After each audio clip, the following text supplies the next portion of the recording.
భారత్ మీదకు ఎప్పుడూ కయ్యానికి కాలుదూవే పాకిస్తాన్ ఇప్పుడు మన దేశం పేరు చెబితే వణుకుతోంది. ఆపరేషన్ సింధూర్తో మన సైనికులు 3 చెరువుల నీళ్లు తాగించడంతో ఇండియా అంటే తెగ భయపడుతోంది పాక్. దీనికి తోడు సింధు నదీ జలాల ఒప్పందాన్ని మోదీ సర్కార్ నిలిపివేయడంతో ఉక్కిరిబిక్కిరవుతోంది. తాగునీరు, సాగునీరు లేక తీవ్రంగా ఇబ్బంది పడుతున్న పాకిస్తాన్ వేరే దారి లేక ఇప్పటికే కాళ్లబేరానికి వచ్చింది.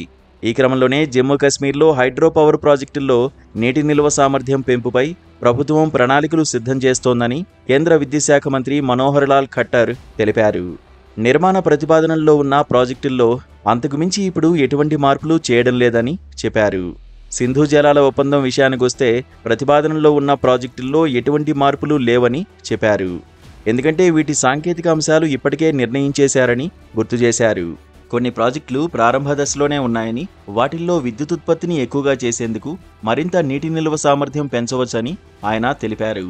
ఏప్రిల్ 22న పహల్గాం ఉగ్రదాడి తర్వాత కేంద్ర ప్రభుత్వం పాక్తో ఉన్న సింధు జలాల ఒప్పందాన్ని నిలిపివేసింది. వాస్తవానికి ఈ ఒప్పందం కారణంగానే ఇన్నాళ్లు సింధు, దాని ఉపనదులపై భారత్ హైడ్రో ఎలక్ట్రిక్ ప్లాంట్ల నిర్మాణం కష్టంగా మారింది. దీంతోపాటు నీటి నిల్వ సామర్థ్యం పెంచడం కూడా ఇబ్బందికరంగా మారింది. కానీ ఇప్పుడు ఒప్పందాన్ని నిలిపివేయడంతో కొత్త ప్రాజెక్టులతో పాటు నీటి నిల్వను కూడా పెంచే అవకాశం లభించింది.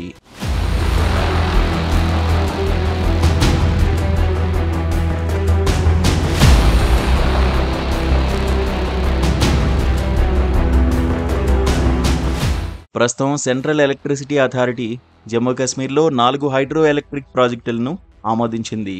కానీ ఇవి ఇంకా నిర్మాణ పనులను ప్రారంభించాల్సి ఉంది. వీటిలో సింధుపై న్యూ గందర్బాల్ ప్రాజెక్ట్, చీనాబుపై కిర్తాయి 2, సవల్కోట్, జీలంపై ఉరి 1-2 ప్రాజెక్టులు సిద్ధమవుతున్నాయి. అయితే సింధు నదీ జలాల ఒప్పందం నిలిపివేత విషయంలో నిర్ణయాన్ని మళ్లీ సమీక్షించాలని కోరుతూ దాయాది దేశం పాకిస్తాన్ దేహి అంటూ భారత్కు 4 లేఖలు రాసింది. ఇందులో ఒక లేఖ మే నెల మొదట్లో రాయగా మిగతా 3 కూడా ఆపరేషన్ సింధూర్ అనంతరం రాసినట్లు సమాచారం. సింధు జలాలను నిలిపివేయడంతో తమ దేశంలో తీవ్ర దుర్భిక్షం నెలకొందంటూ ఈ లేఖల్లో పాక్ పేర్కొన్నట్లు తెలుస్తోంది. ఈ అంశం మీద చర్చించేందుకు తాము సిద్ధంగా ఉన్నామని ఈ లేఖల్లో శత్రుదేశం పేర్కొంది. పాక్ జలవనరుల శాఖ నుంచి వచ్చిన ఈ లేఖల్ని ప్రోటోకాల్లో భాగంగా విదేశీ వ్యవహారాల మంత్రిత్వ శాఖ దృష్టికి తీసుకువెళ్లినట్లు తెలుస్తోంది. కాగా ఉగ్రవాదం, వాణిజ్యం కలిసి వెళ్లలేవని, నీరు, రక్తం కలిసి ప్రవహించలేవని ప్రధాని నరేంద్ర మోదీ తేల్చి చెప్పారు.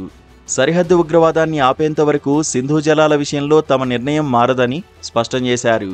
కాగా సింధు, దాని ఉపనదుల జలాలను పంచుకోవడానికి ప్రపంచ బ్యాంకు మధ్యవర్తిత్వంతో భారత్, పాకిస్తాన్ల మధ్య ఒప్పందం కుదిరింది. దీనిపై 1960 సెప్టెంబర్లో నాటి భారత ప్రధానమంత్రి జవహర్లాల్ నెహ్రూ, పాకిస్తాన్ అధ్యక్షుడు అయ్యూబ్ ఖాన్ సంతకాలు చేశారు. ఒప్పందం ప్రకారం సింధు ఉపనదుల్లో తూర్పున పారే రావి, బియాస్, సట్లెజ్ నదులపై భారతదేశానికి హక్కులు లభించాయి. సింధు నదితో పాటు దాని పశ్చిమ ఉపనదులైన జీలం, చీనాబ్లపై పాకిస్తాన్కు హక్కులు దక్కాయి.